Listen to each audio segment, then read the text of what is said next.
Bismillahirrahmanirrahim. Assalamualaikum warahmatullahi wabarakatuh. Alhamdulillahilladzi amarona bil ittihadi wal i'tisam bihablillahil matin. Nashhadu an la ilaha illallah iyyahu na'budu wa iyyahu nasta'in wa nusalli wa nusallimu ala nabiyyina Muhammadin sallallahu alaihi wasallam al-mab'utsu rahmatan lil alamin. Allahumma imanan bika wa tasdiqan bi kitabika wa wafa'an bi ahdika wa ittiba'an li sunnati nabiyyika sallallahu alaihi wasallam. Allahumma ja'alna hajjan mabrura wa sa'yan mashkura wa dhanban maghfura bi rahmatika ya arhamar rahimin. Allahumma faqihna fid din wa 'allimna ta'wil bi rahmatika ya arhamar rahimin. Amin amin ya rabbal alamin. Ma'asyiral muslimin wal muslimat arsyadakumullah. Bersyukur kita kehadiran Allah Subhanahu wa taala masih diberikan panjang umur. Mudah-mudahan sisa umur yang masih Allah amanahkan kepada kita dapat kita manfaatkan semaksimal mungkin untuk beribadah kehadiran Allah Subhanahu wa taala, sehingga ketika sampai waktunya kita kembali ke hadirat Allah Subhanahu wa taala, mudah-mudahan dalam keadaan husnul khatimah. Amin ya rabbal alamin. Salawat dan salam kita sampaikan kepada baginda Nabi Muhammad sallallahu alaihi wasallam. Bapak Ibu yang dimuliakan Allah Subhanahu wa taala, pertanyaan saya, Bapak Ibu sudah menunaikan ibadah haji? Pertanyaannya, haji yang sudah dilaksanakan oleh Bapak dan Ibu sekalian, apakah haji yang mabrur atau tidak? Mabrur apa tidak? Mudah-mudahan semuanya mabrur. Nah, Rasulullah memberikan ciri-ciri orang yang hajinya mabrur ketika beliau ditanya oleh seorang sahabat, "Ya Rasulullah, ma birrul haji wal umrah?" Apa ciri-ciri orang yang ibadah hajinya, orang yang ibadah umrahnya mabrur? Maka Rasulullah sallallahu alaihi wasallam memberikan jawaban bahwa birrul haji wal umrah, kemabruran orang yang menunaikan ibadah haji dan orang yang menunaikan ibadah umrah itu adalah thayyibul kalam wa it'amut ta'am. It'amut ta'am wa thayyibul kalam. Nabi hanya menunjuk dua ciri saja. Dua ciri saja. Orang itu hajinya atau umrahnya mabrur atau tidak. Yang pertama adalah it'amut ta'am. It'amut ta'am itu artinya kedermawanan. Ringan kita membantu orang lain. Nah, tadi ketua ranting sudah mengumumkan, yang punya baju kalau bisa malah bukan baju bekas, tapi belikan baju yang baru, setorkan. Untuk apa? It'amut ta'am, untuk membangun kedermawanan. Yang oleh Allah dikasih rezeki, dia berbagi dengan rezeki. Yang orang diberikan kemudahan rezeki harta, berbagi dengan hartanya. Orang yang diberikan oleh Allah kelebihan ilmu, maka dia berbagi dengan ilmunya.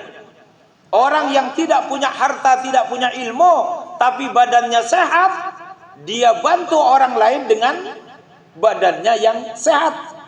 Nah, itulah ciri-ciri orang hajinya mabrur. Kalau dia seorang istri, semakin ringan istrinya itu untuk membantu menyiapkan apa yang dibutuhkan oleh suaminya. Dan sebaliknya, kalau si suami itu hajinya mabrur, maka semakin ringan dan gampangan untuk membantu apa yang dibutuhkan oleh istrinya. Bu, suami jenengan gampang dan ringan membantu apa tidak? Sing iya 1, 2, 3, 4, 5, 6 orang. Sisanya kenapa tidak menjawab? Ibu-ibu, kalau suami jenengan ada di rumah, ringankah mereka membantu pekerjaan jenengan? Kalau jenengan minta bantuan, minta diantar untuk beli sepatu baru, ringankah suami jenengan ngantar? Ringan apa enggak, Bu?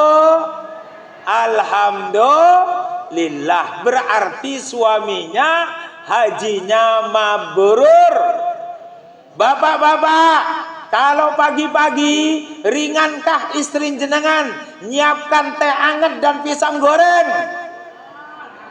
Hah?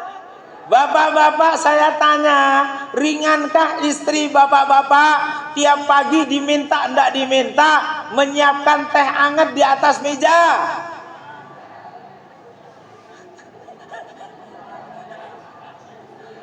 Orang enggak ada yang jawab, Bu.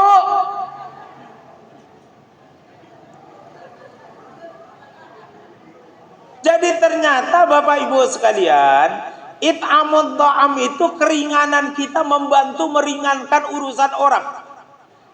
Itu yang pertama. Yang kedua apa? Thayyibul kalam.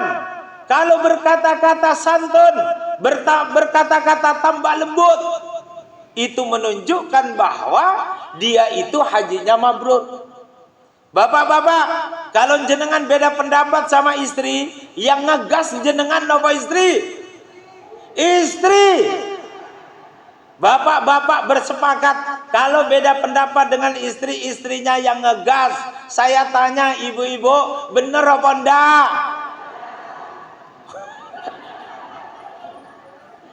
Nah, sudah selesai. Bu Hajah, Pak Haji sudah menyelesaikan rukun Islam yang kelima. La rafasa, jangan mengeluarkan kata-kata kasar, jangan mengeluarkan kata-kata yang menyakitkan hati orang yang mendengarkannya. La rafasa, jangan mengeluarkan tuduhan-tuduhan palsu. La rafasa, jangan lagi ngomongin orang di belakangnya kecuali seizin orang itu. Jadi kalau ibu-ibu mau ngomongin orang, telepon dulu minta izin. Bu Fauzia, saya mau ngobrolin jenengan, minta izin boleh apa enggak? Boleh. Nah, baru diobrolin. Long sudah Bu Haji, Pak Haji, Bu Hajah. Oh. Maka kata Rasulullah, ciri-ciri orang hajinya itu mabrur, thayyibul kalam, berbicaranya santun. Berbicaranya lembut. Jadi kalau kurang haji kok masih berbicaranya kasar, kok berbicaranya masih menyakitkan, nyelekit di hati, naudzubillahi min.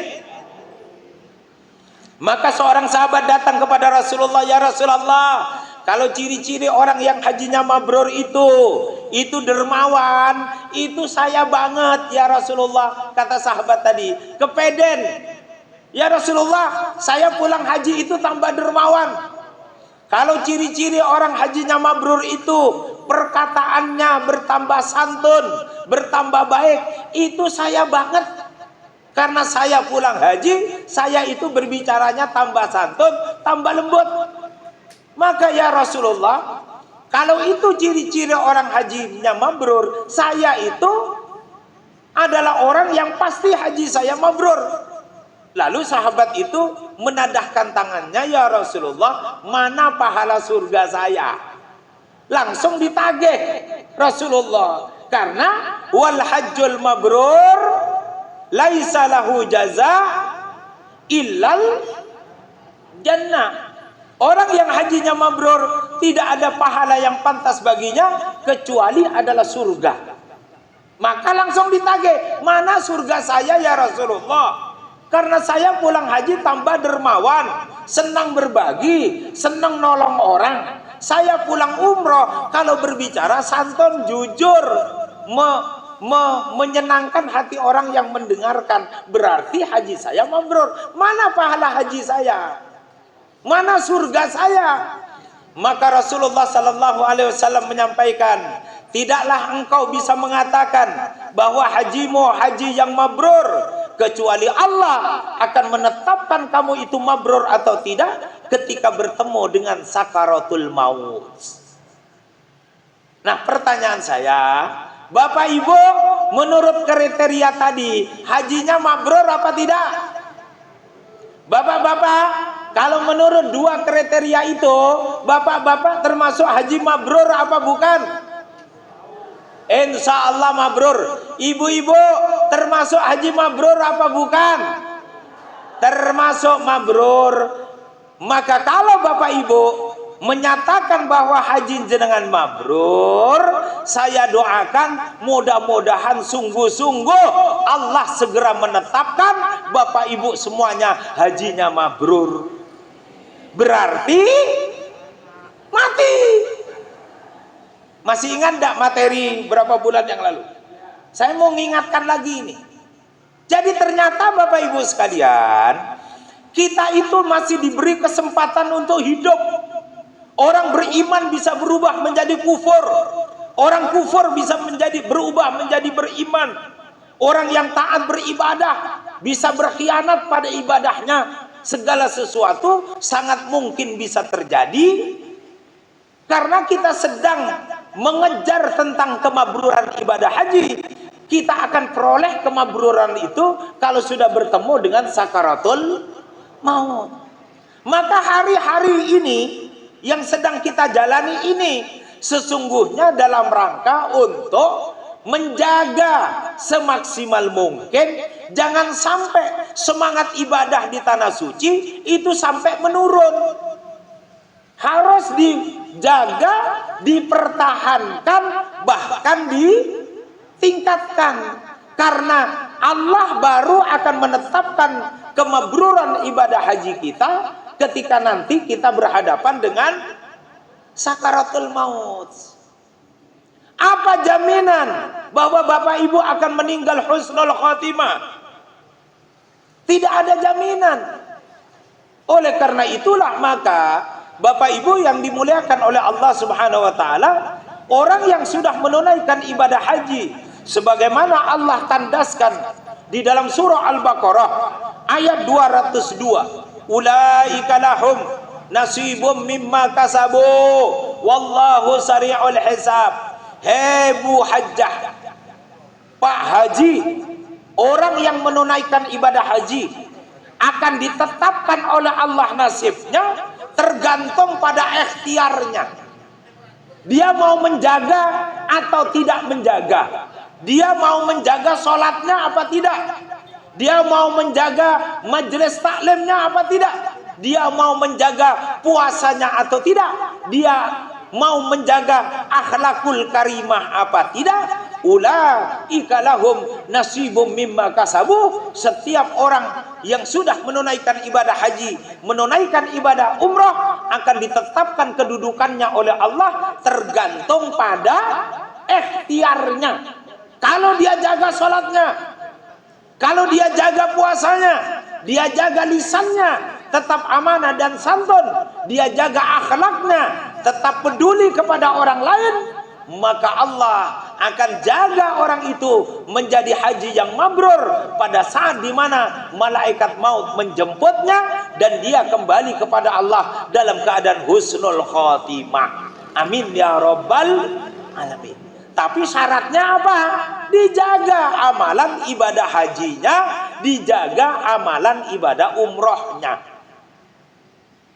Fa idza qadaitum manasikakum fadhkurullah, maka apabila kalian telah menyelesaikan manasik ibadah haji kalian, telah menyelesaikan manasik ibadah umroh kalian, fadhkurullah, jangan turunkan semangat zikirnya.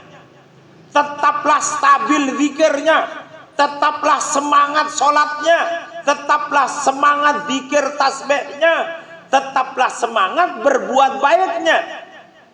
Bahkan Allah kemudian melanjutkan au asyadda dzikra, atau bahkan zikirnya, taatnya kepada Allah bertambah kuat lagi dibandingkan ketika dulu haji. Itulah yang dipesankan oleh Allah Subhanahu wa taala di dalam surah Al-Baqarah ayat 200, ayat yang diletakkan oleh Allah setelah orang pulang dari menunaikan ibadah haji. Bapak Ibu sudah pulang dari menunaikan ibadah haji. Ada yang tahun kemarin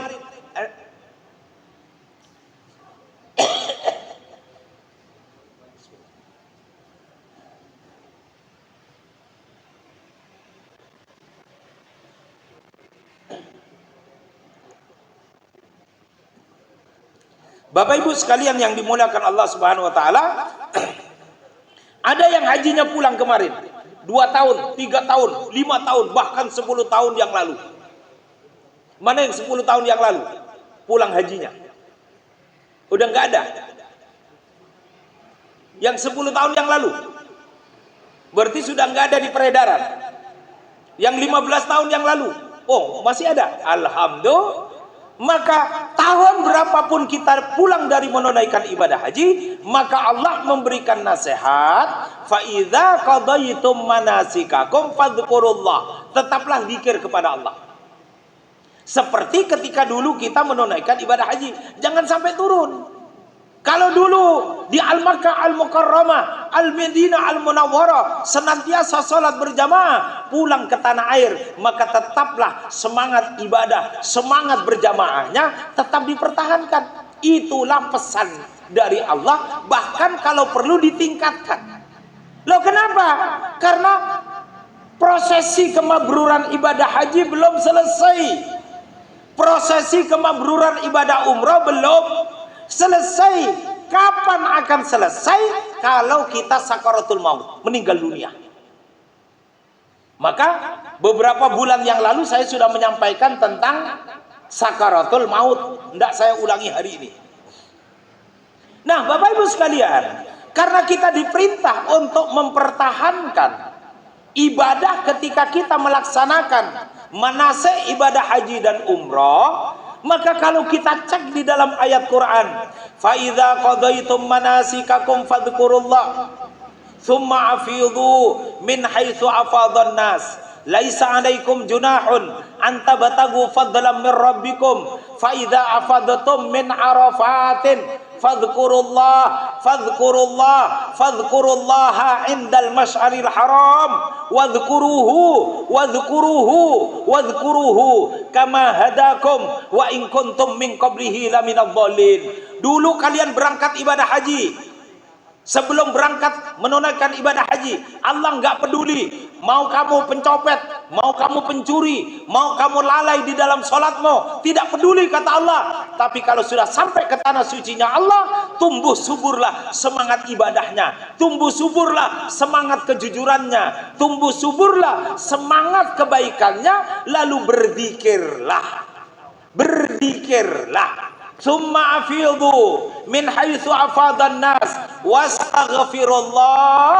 Ketika kalian bertolak dari tempat kalian bertolak untuk menunaikan ibadah haji. Coba Bapak Ibu dulu bertolak berapa kali? 1, bertolak dari rumah ke embarkasi. Bener apa enggak? Bertolak dari embarkasi, lalu kemudian sampai ke Jeddah atau ke Madinah, itu namanya bertolak.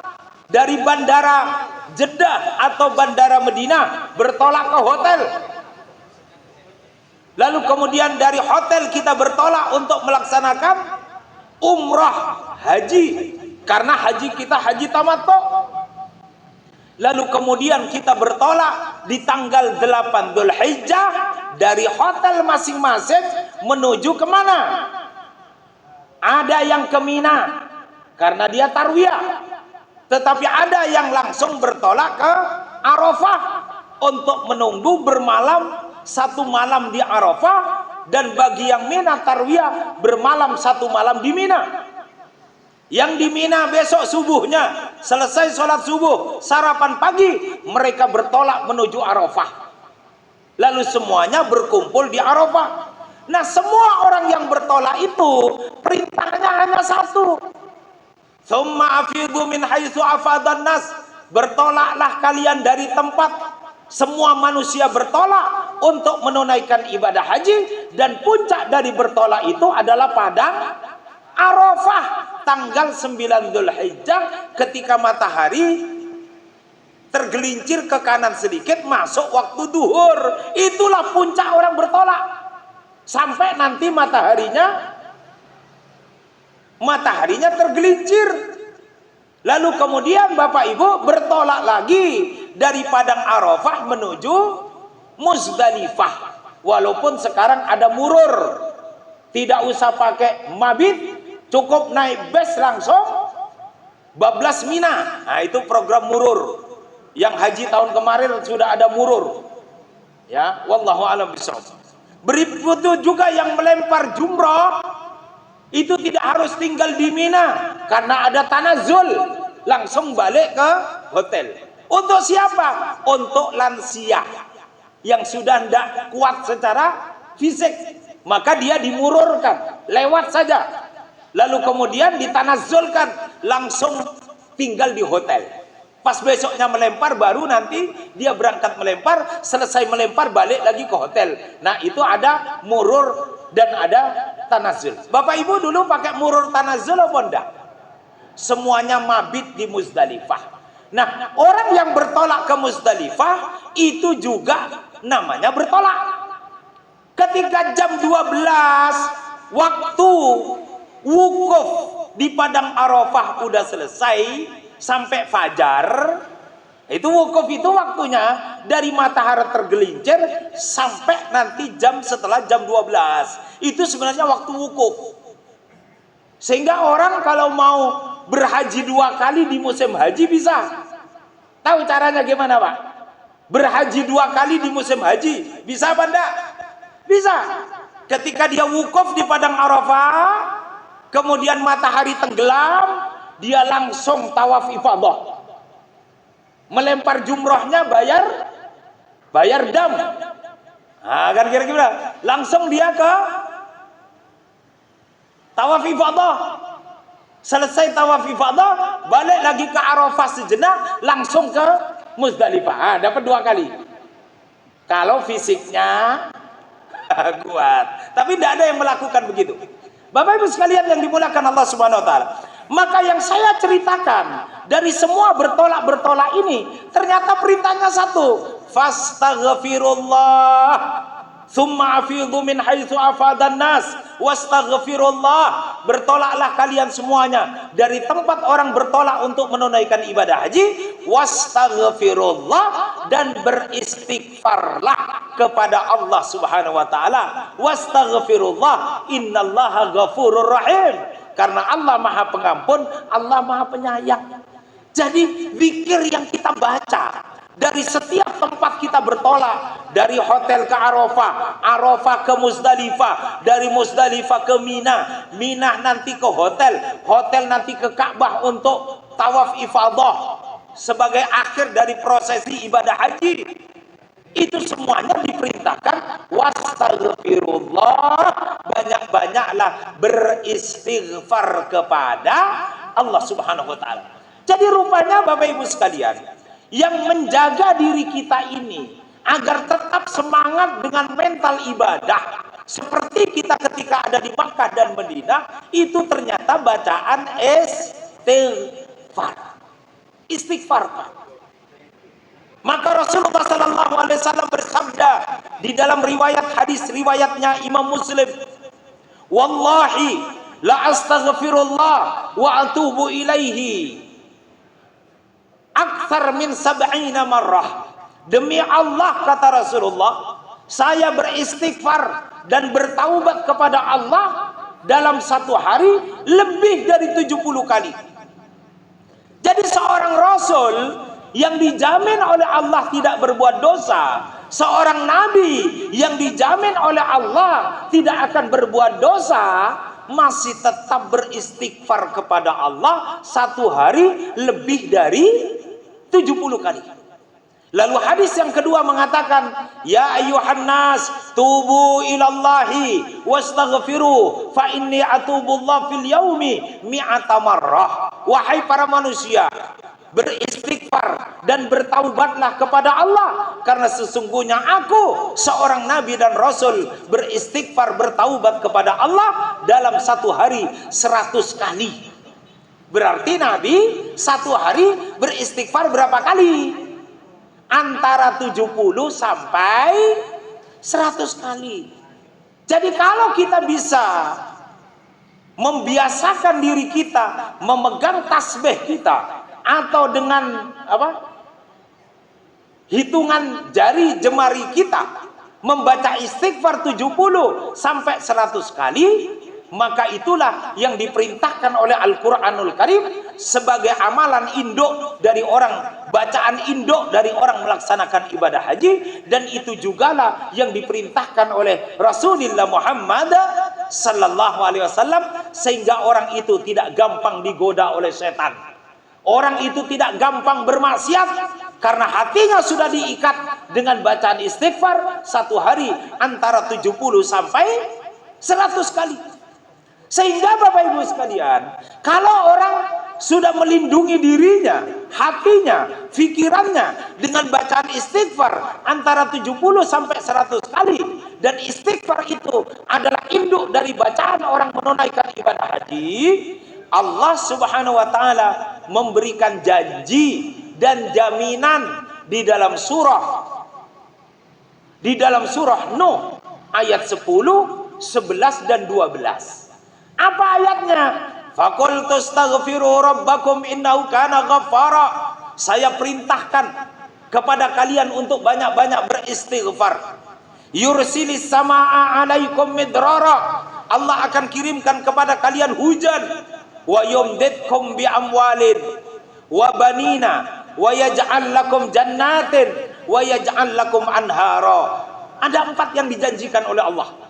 Jadi di samping orang memelihara kemabruran ibadah hajinya dengan bacaan istighfar agar dia tidak gampang bermaksiat, agar dia tidak gampang berkata-kata yang kasar, agar dia tidak gampang mendolimi orang lain, tetapi juga Allah memberikan manfaat dari istighfar yang kita baca 70 sampai 100 kali itu dengan 4 kelebihan.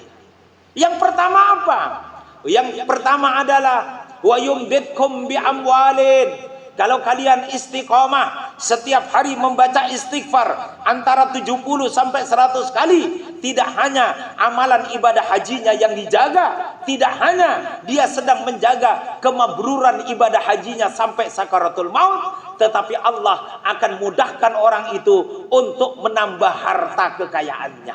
Wa yumditkum bi amwalin. Kamu mau minta harta berapa? Kata Allah, saya kasih. Kalau dia membaca istighfar 70 sampai 100 kali. Wa yumditkum bi amwal. Saya tambah harta bendamu. Nah, Bapak Ibu sekalian, saya bertanya, Rasulullah yang memberikan contoh dan perintah kepada kita bahwa beliau setiap hari minimal beristighfar antara 70 sampai 100 kali. Pertanyaan saya, Rasulullah itu kaya apa miskin? Rasulullah itu kaya apa miskin? Untuk mendeteksi Nabi itu kaya atau miskin, mari kita lihat bersama-sama sejarah sirah Nabi. Itu menunjukkan bahwa ketika Rasulullah menikahi istrinya yang pertama, yaitu Khadijatul Kubra, dan ibu-ibu harus paham betul, Nabi tidak pernah menikah lagi kecuali setelah Khadijah meninggal dunia. Setelah Khadijah meninggal dunia, baru Nabi menikah lagi. Jadi kalau ibu-ibu suaminya minta izin nikah lagi, boleh apa dilarang? Bu, kalau suaminya izin nikah lagi boleh apa enggak?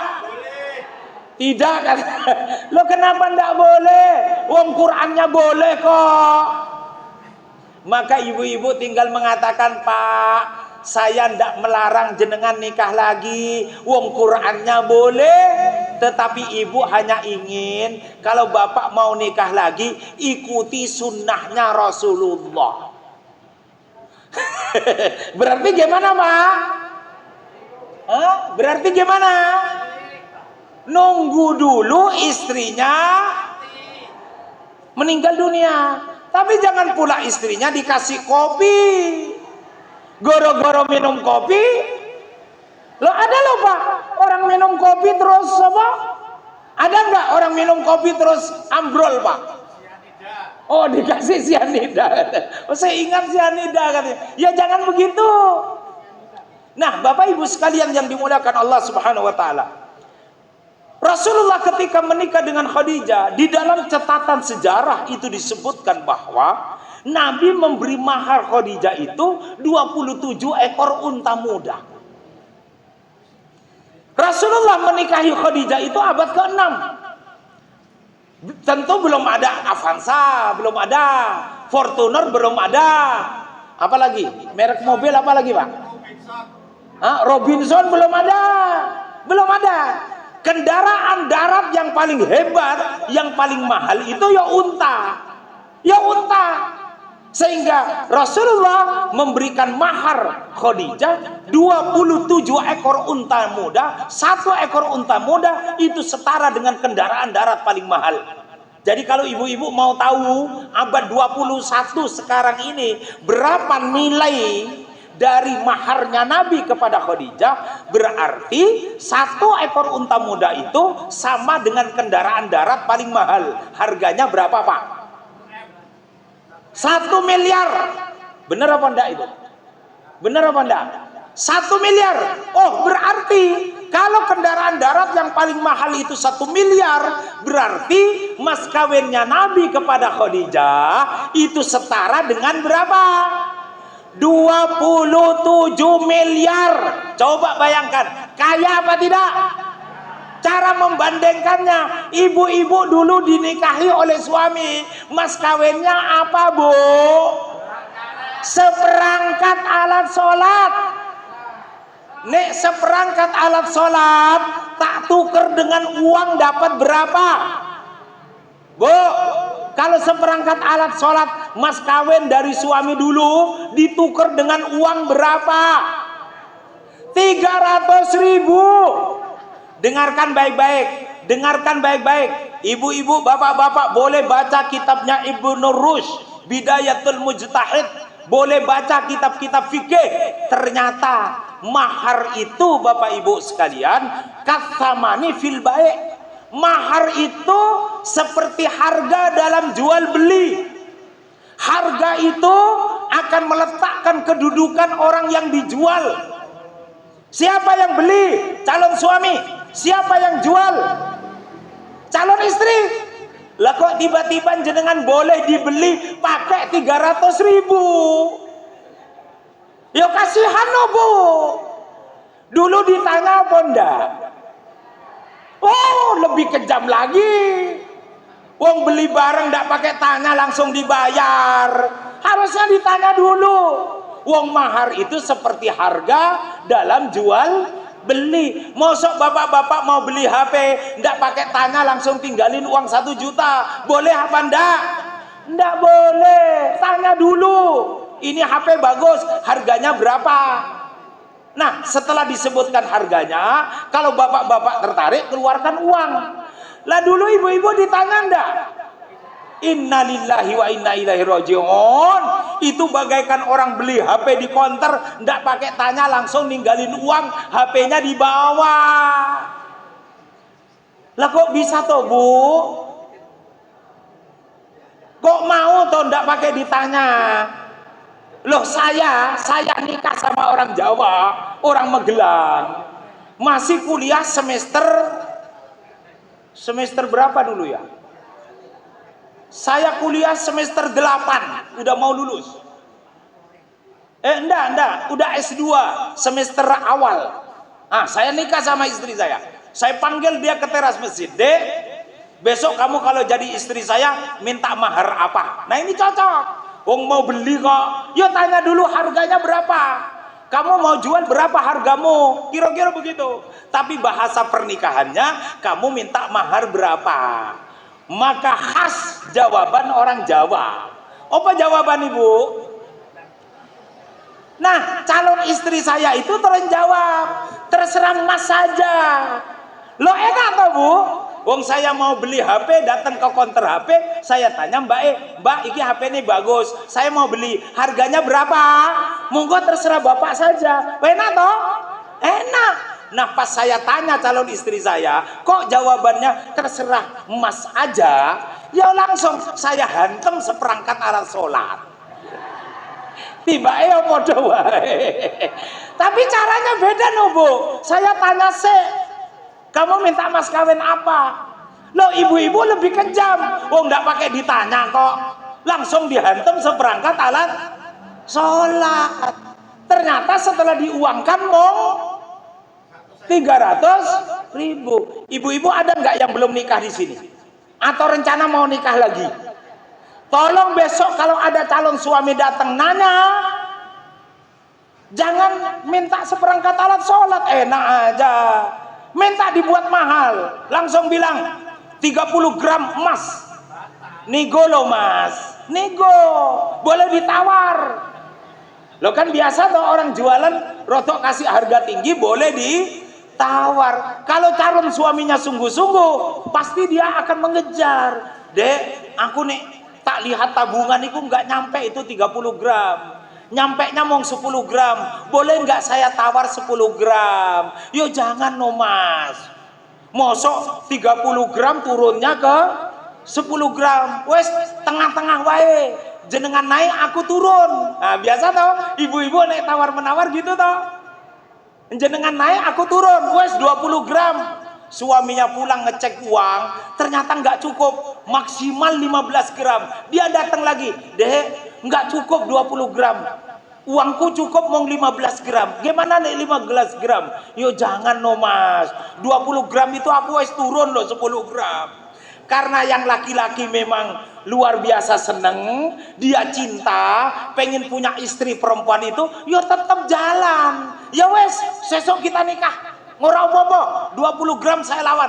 Tapi ngene deh, sesok saya bayar tunai 15 gram, 5 gramnya nanti dicicil. Boleh enggak mas kawin dicicil? Boleh, boleh. Walaupun saya di dalam sejarah belum pernah dengar. Belum pernah. Kalau dicicil nanti saya nikahkan Fatimah binti bla bla bla dengan Muhammad bin bla bla bla dengan mas kawin 20 gram emas, 15 gram dibayar tunai, 5 gram dibayar cicil. Nah, kira-kira begitu. Sah langsung gitu. Boleh. Nah, Bapak Ibu sekalian, jadi Rasulullah di usia beliau yang 25 tahun dan calon istrinya Khadijah usia 40 tahun itu memberikan mas kawin 27 ekor unta muda setara dengan 27 miliar. Maka Nabi orang kaya. Orang kaya. Bapak-bapak dulu usia 25 tahun punya harta total berapa Pak? 25 tahun dulu jenengan punya apa? Pada saat dimana Nabi ketika menikah usia 25 tahun sudah memberikan mas kawin 27 miliar, maka Rasulullah itu orang kaya. Loh kenapa? Salah satunya dipicu karena sebab Rasulullah setiap hari membaca istighfar 70 sampai 100 kali. Maka insya Allah orang yang diberikan oleh Allah kemudahan rezeki karena sebab dia bacakan istighfar pada rezeki itu, dia akan diberikan ketawadhuan, dia akan diberikan kesabaran.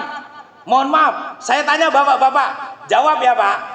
Kalau bapak-bapak setiap bulan dikaruniai rezeki oleh Allah pendapatan 300 juta, bapak-bapak perhatikan baik-baik. Kalau bapak-bapak akibat baca istighfar dimudahkan rezeki tiap bulan 300 juta, lalu jenengan pulang tanya istri, dek butuh belanja sebulan berapa? Ibu-ibu minta berapa? Maka ibu-ibu mengatakan, Pak belanja satu bulannya 7,5 juta, nyoh tak kasih 20 juta. Ada nggak suami begitu Bu?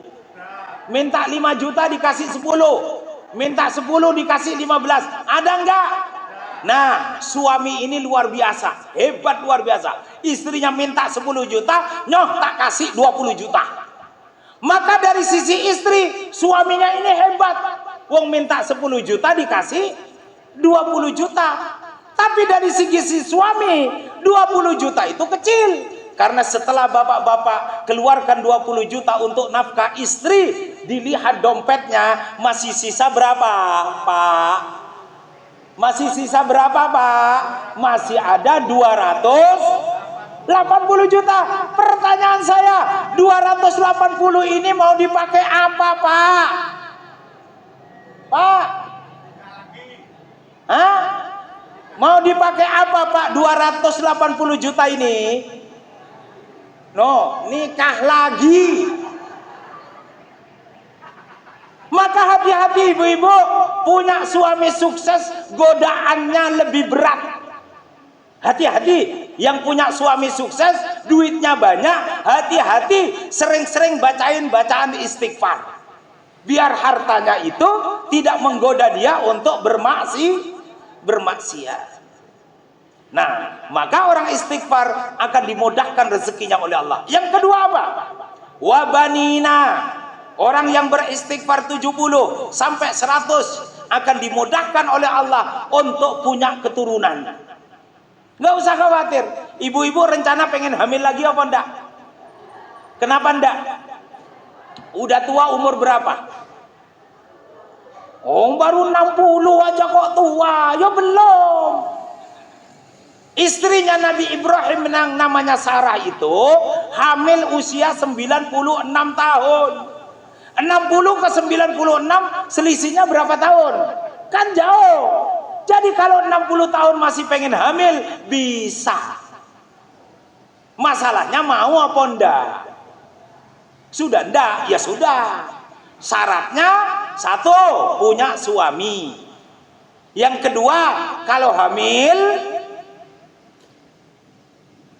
jangan ngomong-ngomong, diem-diem saja. Baru nanti cerita kalau sudah lahiran. Gitu loh. Maka dimudahkan punya keturunan. Kalaupun ibu-ibu tidak perlu punya anak, mudah-mudahan nanti dimudahkan cucunya. Kalau cucunya dimudahkan, mudah-mudahan cicitnya juga dimudahkan. Karena bacaan istighfar. Wa yaj'al lakum jannatin. Allah akan mudahkan kalian punya tanah-tanah yang subur, pohon-pohon yang subur, mengeluarkan buah-buah yang melimpah. Wa yaj'al lakum anhara, dan Allah akan berikan kepada kalian sumber-sumber mata air yang jernih. Itulah surat Nuh ayat 10, 11, 12 akibat orang membaca istighfar, di mana Quran mengatakan rangkaian semua perjalanan orang yang menunaikan ibadah haji itu ternyata adalah fadzkurullah wastaghfirullah innallaha ghafurur rahim. Banyak-banyak beristighfar, karena orang yang beristighfar akan dilembutkan hatinya. Hati yang keras dilembutkan oleh bacaan istighfar. Maka dimulailah Bapak Ibu untuk membiasakan diri setiap hari membaca antara 70 sampai 100 kali bacaan istighfar. Mudah-mudahan dilembutkan hati kita, diberikan keistiqomahan di dalam beribadah, dan ketika sakaratul maut mudah-mudahan bacaan istighfar kita datang untuk menyelamatkan kita sehingga kita meninggal dalam keadaan husnul khotimah. Amin ya rabbal alamin. Bapak Ibu sekalian yang dimuliakan oleh Allah Subhanahu wa taala, oleh karena itulah maka kalau di antara kita gampang marah, gampang emosi, padahal haji kita mengajarkan la rafatha wala fusuqa wala jidal. Kan jelas toh? Haji kita itu ngajarkan la rafath, jangan ngeluarkan rafath, kata-kata bohong, caci maki, kata-kata kasar, kata-kata yang suka menyakitkan hati orang, kata-kata yang mengandung pornografi, porno aksi, enggak boleh. Itu namanya melanggar rafatha. Lalu yang kedua apa? Wala fusuq. Jangan bermaksiat kepada Allah. Kalau disuruh jujur ya jujur, disuruh sholat ya sholat, disuruh puasa ya puasa, disuruh sayang sama istri ya sayang, disuruh baik kepada suami ya baik, baik dengan tetangga ya baik, jangan musuhan. Itu namanya fusuq. wala jidal, jangan memperturutkan kemarahan, emosi untuk berdebat, memperbincangkan, berselisih paham dengan orang lain. Itu namanya jidal, itu melanggar. Maka itu yang kita jaga. Sampai kapan? Sampai sakaratul maut. Caranya bagaimana menjaga agar kita tidak rafal, tidak fusuk, tidak jidal? Dengan cara baca istighfar. Berapa kali? Antara 70 sampai 100 kali. Sehingga Bapak Ibu sekalian, kalau sampai ada anggota keluarga kita dikuasai amarah, padahal Nabi mengatakan al-ghadabu minasyaiton, orang marah itu dia dikuasai oleh setan. Marah itu dari setan. Sehingga kalau bapak-bapak punya istri marah-marah terus, ketika dia marah berarti dia setan. Maka bagaimana caranya untuk menaklukkan setan? Caranya istighfar. Ala bidzikrillahi tatsmainnul qulub. Karena dengan cara istighfar orang bisa menenteramkan hati orang, bisa menyingkirkan setan di dalam hatinya. Sehingga kalau bapak-bapak mendapati istri jenengan marah-marah, tolong ambil tasbih, baca akan istighfar di depannya. Ibu-ibu kalau marah, ngomong-ngomong banyak atau diem? Ada yang diem, ada yang ngomong-ngomong banyak. Maka tolong kalau bapak-bapak mendapati istrinya marah, ambil tasbih, deketi dan langsung bacakan astaghfirullahaladzim, astaghfirullahaladzim, astaghfirullahaladzim, astaghfirullahaladzim, astaghfirullahaladzim. Maka insya Allah frekuensi istighfar akan melembutkan hati istri jenengan sehingga dia nggak jadi marah. Walaupun dia dalam keadaan marah, tetapi sabarnya dibuat menjadi tebal sehingga dia tetap mampu mengendalikan dirinya untuk tidak melampiaskan kemarahannya. Bisa diamalkan, Pak? Bisa diamalkan? Biasanya istrinya marah-marah di dapur apa di tempat tidur atau di ruang tamu? Biasanya di mana, Pak? Ibu-ibu marah biasanya di mana? Ruang tamu, ruang tengah, tempat tidur atau dapur? Dapur, berarti dapur, taruh di dapur tasbih, dilembutkan. Sama juga ibu-ibu kalau mendapati suaminya emosian terus, tolong bacain istighfar. Kalau perlu dua-duanya kemudian sama-sama membaca istighfar. Mohon maaf, ini sangat penting Bapak Ibu sekalian, karena kita ini gampang gelisah, kita ini gampang sedih, kita ini gampang stres. Nggak punya uang, stres. Anaknya nggak pulang, stres. Istrinya uring-uringan, stres. Suaminya ngehek terus, stres. Kita ini gampang stres. Maka tolong perlindungan pada jiwa kita ini sebagai Bu Haja dan Pak Haji itu betul-betul dikuatkan. Dengan salah satunya dengan cara membaca istighfar. Kalau Sayyidul Istighfar sudah saya sampaikan beberapa pengajian yang lalu. Monggo itu diamalkan. Mudah-mudahan dengan cara yang seperti itu kita mampu mengendalikan diri kita, lalu Allah memberikan unzilat alaihimus sakinah, diberikan sakinah, ketenangan, dan diberikan kejernihan fikiran. Kalau meninggal husnul khatimah. Amin ya rabbal alamin. Bapak Ibu sekalian yang dimuliakan Allah Subhanahu wa taala. Pak MC, waktu saya cukup ya? Cukup dong? Cukup dong, lanjut. Daripada saya nggak bertanya nanti bablas jam 3. Kan enggak enak saya sama jenengan. Walaupun saya dari rumah tadi udah jam 8. Belum balik ini sampai sekarang. Saya cukup sampai di sini. Tidak perlu ada tanya jawab ya. Nanti kalau mau bertanya jawab WA saja. Kita berdoa saja kehadiran Allah Subhanahu wa taala. Mudah-mudahan semua para hujjaj dijadikan oleh Allah sebagai haji mabrur, husnul khatimah, bahagia dunia sampai bahagia nanti di akhirat. Amin ya rabbal alamin. A'udzu billahi minasyaitonir rajim. Bismillahirrahmanirrahim. Hamdan syakirin, hamdan naimin, hamdan yuafi ni'amahu wa yukafi mazidah. Rabbana lakal hamdu kama yanbaghi li jalali wajhikal karim wa 'azimi sultanik bi rahmatika ya arhamar rahimin. Ya Allah ya Rahman, ya Rahim, ya Aziz, ya Ghaffar, berikan kepada kami semua haji yang mabrur ya Allah, dan jadikanlah kami menjadi ahli surgamu ya Allah, surga di dunia dan surga nanti di akhirat ya Allah. Allahumma ja'alna hajjan mabrura wa sa'yan mashkura wa dhanban maghfura bi rahmatika ya arhamar rahimin. Allahumma inna nas'aluka ridhaka wal jannah wa na'udzubika min sakhatika wan nar bi rahmatika ya arhamar rahimin. Ya Allah ya Rahman, ya Rahim, ya Aziz, ya Ghaffar, kalau para hujjat yang duduk di majlis ini ya Allah, di dalam hatinya ada munajat kepada Engkau, ada permohonan kepada Engkau, maka kami memohon kepada Engkau agar segera Engkau kabulkan ya Allah. Allahumma inna nas'aluka mujibati rahmatik wa azaima maghfiratik wal ghanimata min kulli birrin was salamata min kulli ismin wal fawza bil jannati wan najata minan nari wal afwa indal hisab.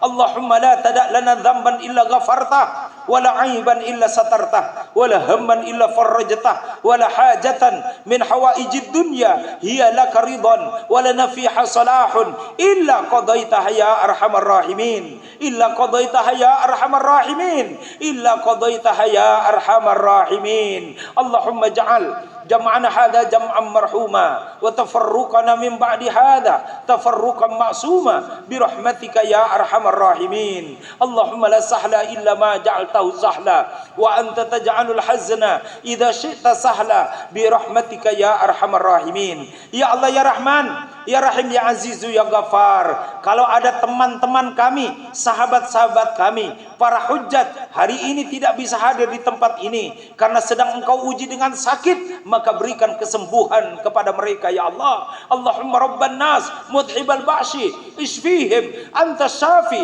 la shifaa illa shifauka shifaan la yughadiru saqaman bi rahmatika ya arhamar rahimin. Ya Allah ya Rahman, ya Rahim, ya Aziz, ya Ghaffar, kalau ada di antara teman kami, sahabat kami, saudara kami, orang tua kami, anak-anak keturunan kami, suami kami atau istri kami tidak bisa hadir pada kesempatan hari ini karena sudah Engkau panggil keharibaanmu ya Allah, jadikanlah alam kubur mereka ya Allah menjadi bagian dari taman-taman surga ya Allah. Allahumma ja'al kuburahum rawdatan min riyadil jannah wa la taj'al kuburahum hufratan min huffarin niran bi rahmatika ya arhamar rahimin. Allahumma rabbana atina fid dunya hasanah wa fil akhirati hasanah wa qina adzaban nar wa qina adzaban nar wa qina adzaban nar wa adkhilna al jannata ma'al abrar ya Aziz ya Ghaffar bi rahmatika ya arhamar rahimin. Subhana rabbika rabbil izzati amma yasifun wa salamun alal mursalin walhamdulillahi rabbil alamin. Amin amin ya rabbal alamin. Billahi taufiq wal hidayah. Wassalamu alaikum warahmatullahi wabarakatuh.